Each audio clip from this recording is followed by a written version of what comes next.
Hello, everyone. I'm here with evolutionary astrologer and channel and medium, Tom Jacobs. I have always adored your YouTube channel. You have very unique takes on a lot of the asteroids. You have a great Lilith series. And today we're going to be talking about Chiron and particularly the Chiron return. Hi, Tom. Welcome. Hi, B. Thank you so much for this invitation. I love doing informal convo talks, teachings. I love it. Thank you. Awesome. Well, we're so glad that you're here. So we're going to jump right in. So Chiron, it's known as the wounded healer, but you have a different philosophy on Chiron. Can you talk a little bit about that? Yeah. So wounding and healing are definitely real, but I like to think of them as responses to this deeper thing, which is energetic and emotional awareness and sensitivity. So for me, like if Mercury is the processing and learning function, if Jupiter is the belief function, or Saturn's a discipline structure function in your psyche, Chiron is the energy antenna. I love So you walk into a room and you feel warm feelings, and somebody says, "Oh, they just finished a birthday party 5 minutes ago," right? Or you walk into a room and you kind of, I don't know, something's weird, and somebody says, "Oh, people were fighting here 20 minutes ago." It and the residues of energy, like we're sensitive as humans to them. So for me, one either, and we can go back and forth and do each of these 3,000 times, like ping pong and back and forth, but you either feel wounded, like you feel something's wrong and I'm in pain, or you feel that sensitivity and you're like, oh, I would love to help you who also has this sensitivity. So for me, that's where the wounding and healing come from.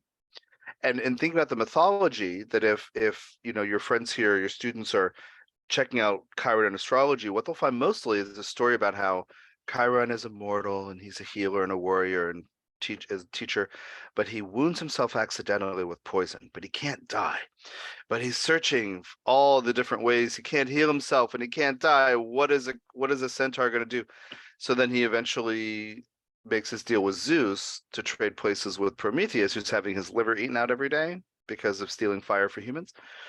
And that's the only way he can die. And so for me, that story, and it bothered me. Like teaching that certain kinds of suffering, like death, is preferable. I was like, well, I don't know about this. I just didn't trust that story. So I started thinking about it archetypally and doing a lot of research and some channeled stuff from Hermes, Saint Germain, Jehudi, this being that I work with. If anyone's familiar with Hermes, people doing different kinds of magic things typically are. So I was like, basically it was about Pluto stuff, and then this kind of translated and I got help on the Chiron stuff. And yeah, so that's a wounding thing, but let's look at his rejection by his mother at birth, the other story. Of course that's significant. So who being rejected by their mother at birth wouldn't be completely effed up? Like wouldn't be hurt. So anyway, so this whole story came in, and this is all told in the Chiron natal report on my site on tdjacobs.com, but also the Chiron book, which is called Chiron 2012 in the Aquarian Age, the key and how to use it. The key is compassion, by the way, but you have to learn how to use it in a certain way.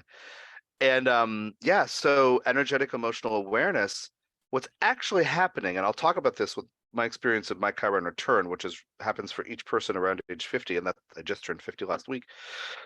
Happy So birthday. good timing. Thank you. Yeah, good timing on that eclipse. The second eclipse was my birthday, and it was nuts. I had COVID. I was coming off of COVID, and I was like downtrodden and isolated from my girlfriend, and like freaking out. And it was a wacky Scorpio birthday. But anyway, so at birth, some part of us, it's usually unintentional, but the parent, even well-meaning, or caregiver, the child feels unloved or rejected for some reason. The baby, and we're talking like infant. Like for me, it like there was before there's language. And if you look at 2 years old, 4 years old, 10 years old, you'll see examples of it in anyone's life. But it starts when we're pre-verbal. It starts when all there is our awareness of our environment. Our heart is tender and sensitive and open, and we're aware of energy. So in the story, what happens is Chiron is basically the product of rape, where his mother, I don't know if you say her name, Philyria, but it starts with a Phyl, blah, blah, blah. She's minding her own business. She's some kind of wood nymph or something. And Kronos, who is Saturn, sees her from afar and says, I have to get with her. And she's like, forget it, buddy. Takes the form of a horse and flees. And he takes the form of a horse and basically overtakes her. The story doesn't emphasize that it's rape, but that's what's going on here. So she goes back to her humanoid form, and months later, when the baby's born, he's half horse, half human, and she didn't expect it. So just a note for anybody else looking into Chiron stuff, astrology-wise, he's not genetically related to all the other centaurs. He's different. There's a real difference. And she basically flips out and has a reaction similar to get this monster away from me, and he's raised by somebody else. He's raised by Apollo and Diana, and he learns a lot of cool stuff, but he's separated at birth. So sometimes Chiron can be like rejection, like the parent can't deal, and maybe adoption or fostering, or kid goes to grandma's house or something. Could be that kind of thing. But it can also be not adoption, rejection, literally, but that sense of not connecting, not feeling safe. That's how it comes out in everybody. And so we live our lives, like flash forward 20, 30, 40 years, we're living our lives. And when the Chiron part of us is activated, we don't know what to do because it's an inner infant who takes over temporarily for a few moments, for a few days, for a few months. So that's where I start with the Chiron bit, the sensitivity, but it's triggered at right after birth, usually shortly after birth. So that's where I start. That's very interesting. I love that whole analysis. So if we're talking about returns, we're talking about Chiron coming back to the place it was when a person was born. We can anticipate some of those chironic wounds, obviously, kind of coming up again. Yep. So what are some things that you've either noticed in your own practice with like different clients, or that people who are watching this tonight can kind of anticipate if they see this transit approaching? Yeah. Well, so this transit is a singular, unique, very special experience where one has that door to that inner sensitivity wide open. But even people who are not close to the age of 50, you'll notice your own Chiron in play, just because you're a human, but also it'll be activated by transits and progressions. And of course, transiting Chiron takes about 50 years to go around your whole chart. So it's also on on an ongoing basis, activating things in your chart. So you don't have to be around age 50 for the return to feel chironic or to feel Chiron. And what you'll feel is an irrational fear of rejection, or a belief that you're not lovable, or that you're worthy of rejection. Those are Chiron key phrases. So how it shows up is, people have these irrational fears, which you really interview them, that you'll realize the irrational part is because they're trying to reason out the just very deep, clear fear of what is essentially a child part of them, but they don't realize that. So they're trying to put words to it. Well, I don't know. I just don't feel like they would like me. And you're talking to like a 40-year-old confident person. You're like, I don't understand where this comes from. The person, if you really get there into it, the person will be like, I don't know where it comes from either. It's just this sense of rejectedness. And so that's the common thread. Wherever it is in a person's birth chart, that the house it's in represents the parts of life we may feel rejectable in. We may feel not worthy of love in. Mine, like mine's in my 7th house. And I actually, the reason I needed to move this time back and push this interview back was because I needed to see my girlfriend after 3.5 weeks. Like, my Chiron's in the house of relationship. And I was sitting there like just getting a hug after 3.5 effing weeks. And I was like, I feel like I've never been hugged before. I mean, it was just like, and it was like this crazy thing, but I needed it. Yeah. Like I had, I didn't want to mess your schedule up, but I realized like I'm going to be an emotional, stupid wreck if I don't get some hugs after almost a month of isolation. Well, I hope that you get so many hugs. I feel so, thank you. I feel so much better now, but I was like, and then I was leaving and she hugged me again and I was like, oh, thank you. It's like this irrational, like, Yeah. over gratitude for just accepting me. Yeah. So When I think ironic wounds, I think yeah. about like I feel a good example of this is like Billy Corgan because he has Chiron conjunct the sun, and Mm, hear him talk, he's always, he always plays with long sleeves on, and because he mm, a birthmark all over his body, and so he was very, he had a lot of insecurity. yes, that's right. So That's there's right. a Yeah, like, very Chironic, like I reject all who even love me kind of aura about him, sort of. exactly. Yeah, it's like Thinking, I will be defensive to make sure you yeah, can't reject me sometimes. Conan O'Brien has that too. That not because yeah, of physical thing, but he felt I was in an interview with Terry Gross from a year or two ago, and she said, "Where did this self-deprecating humor come from? Because you are super famous for it, and you're so good at it." And he said, I don't know if he said I was 11 or 12 or whatever, but I was so awkward and terrified that I started, saying horrible things about myself, and I got really good at it, but it was to prevent others from the potential of doing it. Because he yeah, felt so, I don't remember where Chiron is in his chart, but yeah, the physical body with the sun. Yeah, and that sense of being seen. Yeah. for So sure. it could be anywhere in the chart, but like, you know, uh, living according to my own value system, Chiron in the second house. It's like if I don't want to go on vacation the way everybody else in my family does, I may feel like I'm going to be rejected if I stand up for myself. I don't want to spend my money going to that place, but I'd love to do this. Or in the third house, what I want to learn and study or what I'm interested in. Chiron conjunct my moon. Here are just some random examples, just for food for thought for our friends here. Chiron moon, like I don't know if my feelings matter. I see that so often when Chiron is conjunct or in hard aspect, conjunct square opposite the moon, because or Chiron even with the nodal story, I do karmic astrology, so I do like multi-life stuff. And when Chiron is in a weird place with the south node of the moon, there's an issue in the family. So they didn't get the love they needed. So I didn't get the love I needed. And it's like a transmission of validating your feelings, your needs, your right to exist. So I see it all the time. Let's say Chiron conjunct Mars, that person will not want to be assertive. Or Chiron conjunct Saturn, they'll think that they're not really respectable or maybe not responsible enough or something.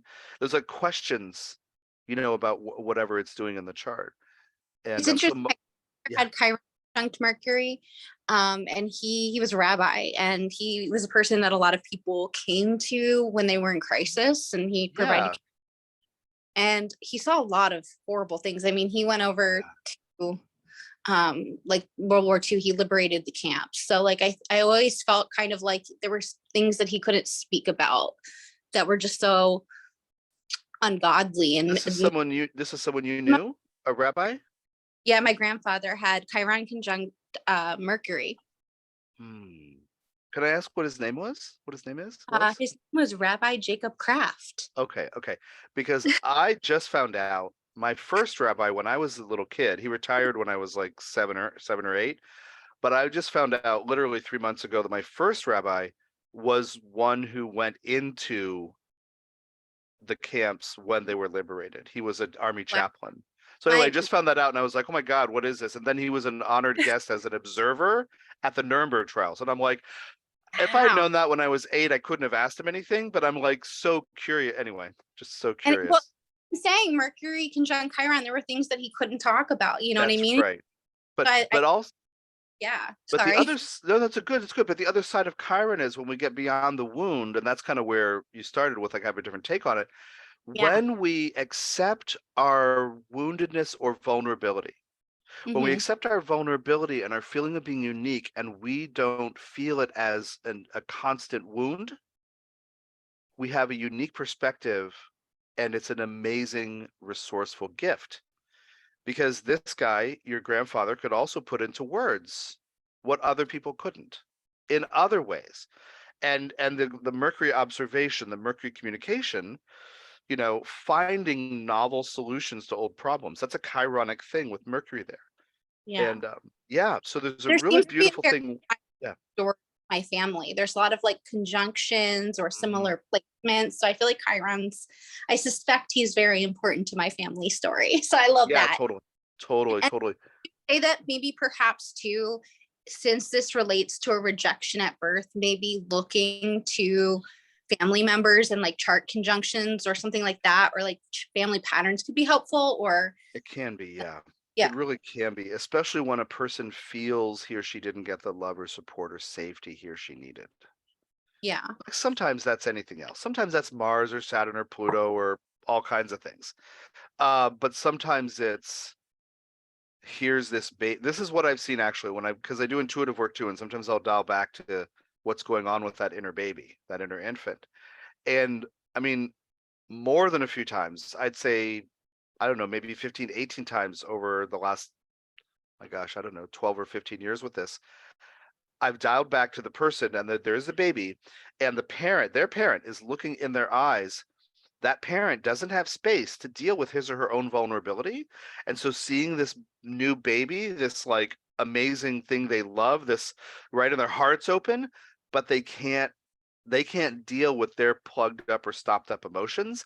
And here is this sensitive baby, and looking into the baby's eyes makes them shut down energetically, and that's the wound. I've seen yeah, it. Yeah. So it's possible and you don't have to see chart factors like what you mentioned, because it is kind of like, and this is kind of like from in my model of thinking about how soul works and what our lessons are as humans and what we're learning, what we're really doing here. We're each here to learn how to become the source of love for ourselves, which sounds noble and wonderful. What it looks like is we'll experience not love in some relationships, or we'll experience, not validation, not support, because we're pushed into it. So the baby thing is activated. The baby could not possibly become the source of love for herself. Of course not. But we get to learn over time how to validate ourselves in the ways others haven't. And that's one of the keys to it. So around the Chiron return, just to focus on that for a moment. I mean, your people's whole lives can involve these dynamics. Around the return, the door, like the Chiron in transit, is infusing energy. This is the return idea. Infusing its own energy into your natal Chiron. Again, around age 50. And so for me, what I've so let me just do theoretical and then I'll tell you some of my experiences, because it's been a trip. I've been doing this work forever, but I hadn't been through it, so I didn't know what it might feel like. But what we expect it to look like is you're more sensitive. You're feeling more vulnerable. Whatever your chart says about feeling not lovable, it'll be exacerbated. You might isolate. You might stay in bed under the covers more. You might feel afraid to go out. You might be sensitive to noises. Like, because think about a baby kind of coming to the surface. The baby can't say, please don't yell. Or, I don't know, I'm really cold. Right. So you just feel stuff. And what I would notice in my 30s and 40s, dealing with people with Chiron return, what I'd notice, and a lot of the time they had Chiron in Pisces, because that's the subgeneration older than me, where I have it in Aries. It's transiting Aries right now. And they would suddenly be super emotional and sensitive and have to kind of hide at home, and stuff in public, like pre-pandemic, would like be really overstimulating, and they just couldn't handle stuff like conflict in the environment, or people at work expressing anger or frustration. They couldn't handle it. And that's normal because that sensitivity is exposed. Because again, the baby can't say, can I just crawl under that pile of blankets and just feel safe again? The baby can't say that. You just feel exposed, you know. So yeah, one of the most important things that I experienced is well, let me just say this. My Chiron's in the 7th house in Aries. And so for me, like being assertive, Aries, in relationship is always an issue. And before the return, I always told the story about, let's say I saw a guy in a cafe reading a book, a translation of my favorite but obscure author. Like, I love this guy. Nobody knows. You see it on the right side of the chart. Nobody knows it's the key glyph. Nobody knows this guy, and this person's reading it. Anybody else would go over and say, oh, I love that author. Oh, that's so great. And I probably wouldn't, because I'd be afraid of a rejection. I'd be afraid of the guy like furrowing his brow or being like, whatever, dude. Like I'd be afraid of that so much that I wouldn't initiate friendships or conversations or relationships. And that happened for years, that kind of stuff. But also, you know, think about Aries energy and sexuality. I have had to feel safe because I'm afraid of rejection. So I would ask permission. Is it okay to touch you? And the woman that I might be dating is like, what do you do? Yeah, just touch me already. Yeah, just grab me already. Or other things. And I remember several girlfriends who were just super, super, super frustrated. And some of them thought I was gay because something was locked up behind a door, or confused about my sexuality either way.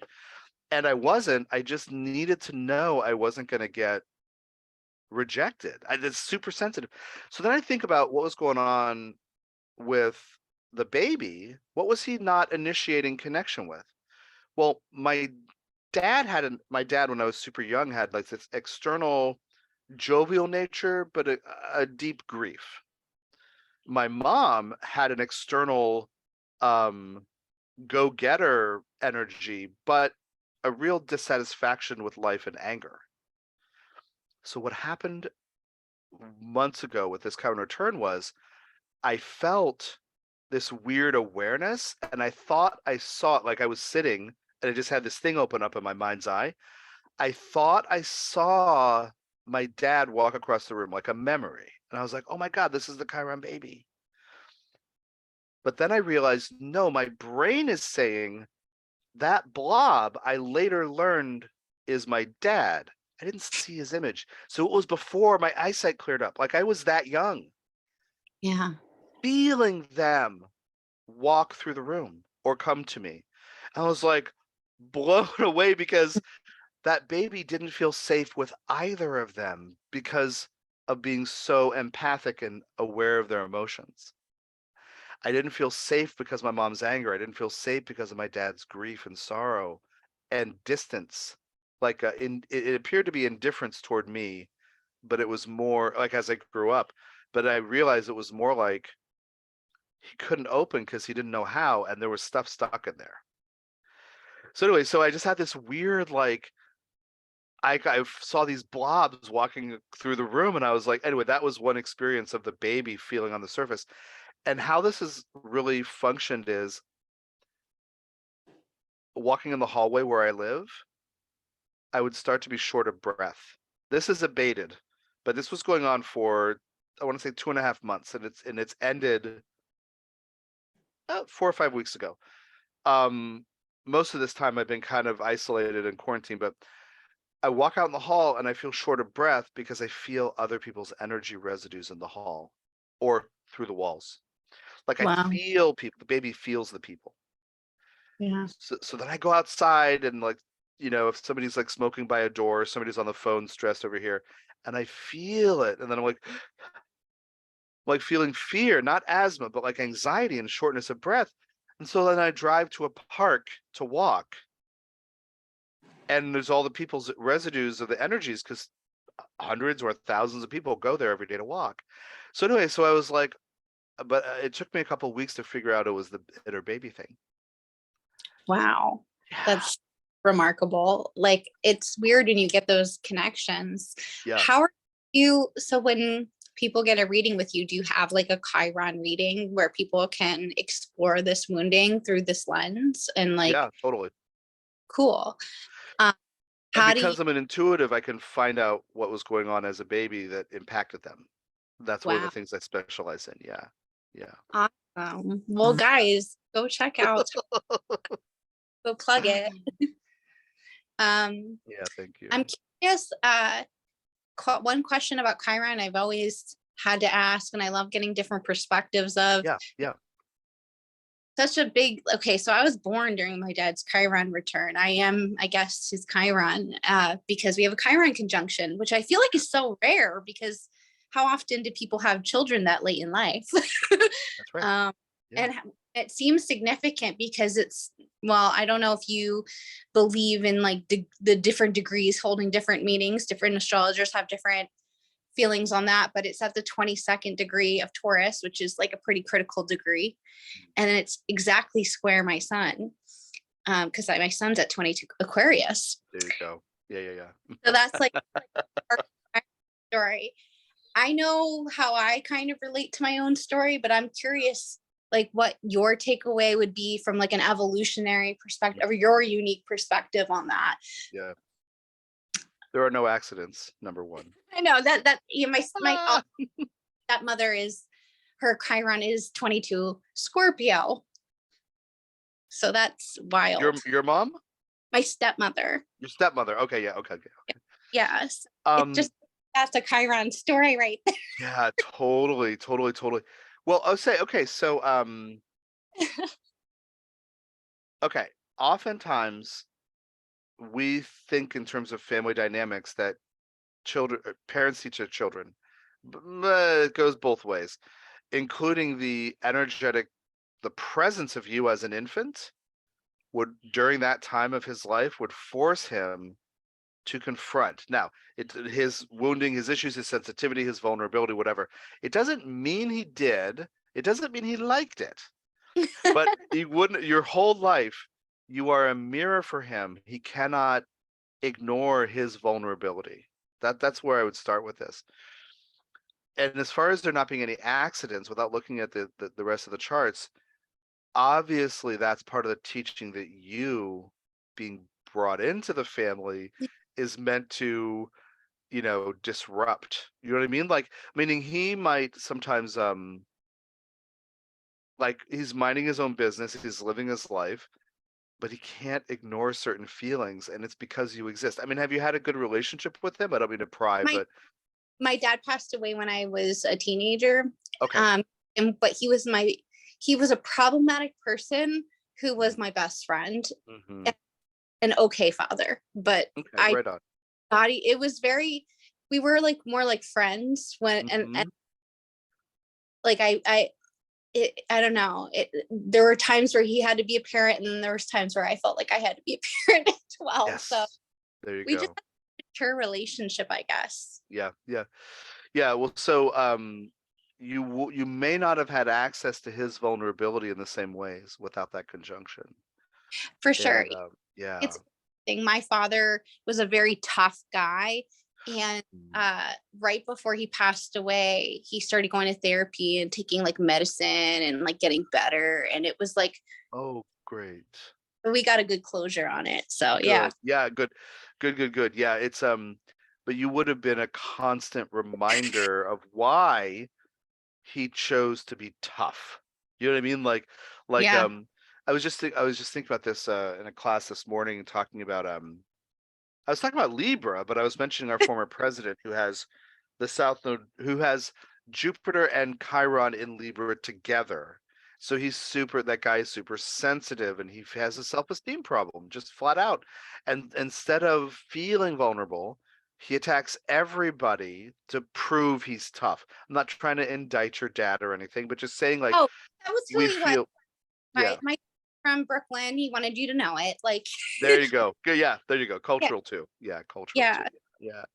So that's why do we? Yeah, and part of it is Chiron vulnerability. I mean, especially in the return, but in general, I cry a lot. But especially during the return, oh my God, I cry all the time, and I'm just like sitting in my car at the same park, or honestly, I'm also healing grief about family stuff and multiple lifetimes of stuff, and it seems like it never ends. So I'll be in the grocery store. This has been the last 3 years, and I see a little 6-year-old boy with a family member. They're talking, and I just burst into tears.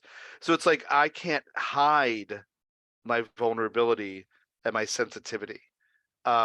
It's quite embarrassing, but I think it's a good teaching for me, because I don't think I would try to be a tough guy. But for me, my South Node's in the 10th, and I try to project the image of a responsible teacher, sometimes upright citizen, but like I can keep it together. I'm here for you. When I'm a counselor, I'm an astrologer, healer, but I've been revealing my insecurities for years in classes, and people tell me it gives them permission to be human, but was really part of my learning with Chiron. is I to love. accept the vulnerabilities. I can't, because otherwise your heart is closed down. And then you don't like being with yourself. Anyway. So if somebody is facing this transit on the horizon, do you Yeah. have 2 or 3 takeaways, like things they can do to prepare, Yeah. questions to ask themselves? Yeah. First, and this is easy for some and more challenging for other people, and do not judge if it's harder for you. First, we have to really understand that vulnerability is not weakness. That sensitivity is not weakness. That opening the heart, and ultimately, as I said, the title of the book is Chiron 2012 with the Aquarian Age, the key and how to use it. Hint, hint. This is not in the title, but hint, hint. The key is compassion. Part of this is like realizing our compassionate human nature is natural and normal, and we're not weak if somebody's story really touches us. It's not, and then I'm saying this because of cultural stereotypes, not because of my ideas, but it's not just for women to be affected by some sad story. It's not just for mothers to be, affected by a tragedy that happens to a child. Like, it's human. So number one, really prepare yourself. And I mean, this is just a life lesson I would offer anybody, but really get to the bottom of it. Part of you is afraid to be vulnerable, because this is also the epidemic of a huge part of the gun violence problem in the US. And okay, great. I just pulled out my soapbox. So strap in. It's a 5-hour lecture. Hold on. Part of the problem is I feel like I need to have a gun to protect myself or to prove I'm tough, to make sure everyone knows not to mess with me. And why do I need a gun? It's not about Second Amendment. Why do I need a gun? It's because I can't stop being aware that, gosh, sometimes I feel vulnerable and I feel small. And sometimes Chiron is in the 4th house of the USA. It is in its foundation. Oh, by the way, I have a teaching on race in America revolving around Chiron in the USA's 4th house. It's called Race in America. It's an audio only video on YouTube on my channel, but it's also on SoundCloud, the original audio. And it's like, and there's a lot of stuff about race in there too, and otherizing minority populations, right? And the wound of slavery, all this, there's a whole thing in there. Anyway, but the sense of like, I can't afford to let you see me as vulnerable. So I'm going to get a giant pickup truck. And you know what? I'm gonna put some dangling nuts on the back of it, and then I'm gonna find some symbol of macho culture, like this doesn't happen as much anymore, and I don't know. I live in Portland. I'm not as exposed to this anymore, but I grew up in Ohio, and you'd have like the little decals on the mud flaps of the like profile of the naked lady. So I'm gonna put something in there, and then I'm gonna put like whatever, and I'm gonna root for my sports team, and then I'm gonna put a gun rack in the back of my truck so people know, don't fuck with me. I'm a hunter. I could be a killer. Anyway, it's this whole sense of like, what do I do with my pain? I don't know. I want other people to know that I'm hurt. Okay, great. And then I lose my shit and go shoot up a school. There's a Chiron teaching in here about your fear, your pain, your trauma, the fact that you've been through something horrible and may not know how to process it. The fact that you felt unloved or been traumatized or whatever, or abused, it doesn't mean you're weak. You don't have to get a gun to prove you're strong. I truncated the 5-hour lecture into that. Well, thank you for that. Vulnerability. Vulnerability. So that's number one. Number two, because you have vulnerability and you're sensitive, well, everybody else does too. So let's not take it personal. Okay, that's number three. Number two is there's something I call the bad burrito syndrome. Wherever your Chiron is, you're going to be sensitive to rejection by others. So if you say, hey B, would you like to go see this movie with me on Tuesday? And if you go grumble, grumble, grumble, I might shut down and say, oh, I feel rejected. Obviously she doesn't like me. She doesn't want to go somewhere with me. When in fact, maybe you ate something for breakfast that didn't agree with you. So don't take all these rejections personally. We are vulnerable. We're hypersensitive to how others see us. And again, Chiron in the second, about how you use money and time. Chiron in the fourth, how you deal with your feelings. Chiron in the fifth, the art you make or the opinions you express. Anyway, all around the wheel, we have this like version that's unique to each person. Like, so to speak, what's your vulnerability problem potentially? You know, it's unique to each person, but it's real in all of us. So I think I did that out of order. So number one was vulnerability is not weakness. Number two is the bad burrito syndrome. Don't take things so personally. And number three, give everyone the benefit of the doubt because they are also vulnerable and sensitive. Also, they fear rejection just like you. And I'm not talking about trauma bonding or walking on eggshells around each other's pain, but just with respect. You know, yeah, you feel stuff too. Let me not react to you reacting to me. That's what I'm getting at. Awesome. Thank you so much for that. Well, you gave us your tips. Now I'd love for you to share any of your information, your readings that you do. Yeah. Wrapping up, do you have any projects right now? Yeah, I have several things that are relevant here. One, I Okay. have a Chiron natal report. And if you guys know what natal report is, it's where somebody writes all the house placements, all the sign placements, all the aspects, all the transits. But then when you order it, it's pieced together. That's whatever's relevant to you. So anyway, a natal report isn't a reading. It's a prefab thing that's assembled for you. So I have a Chiron natal report. If you just want the quick and dirty on what's in your chart, and that's on tdjacobs.com on the natal reports page. And then of course I mentioned the Chiron book, Chiron 2012 in the Aquarian Age. Don't let the 2012 thing put you off as if it's not relevant. The book contains a teaching that reveals why Chiron is so relevant to the coming age, the Aquarian Age. Anyway, 2012 was a juncture point, not what we typically think it is. The book explains it. I've wrestled with taking 2012 out of the title to make it more marketable, but I can't because of the teaching. It's too important to leave it in. So that's Fair. number two. Number three, yeah, any in-person live reading I can focus on, or a pre-recorded half-hour reading. Those are on my consultation or reading page. I can definitely focus on that for people.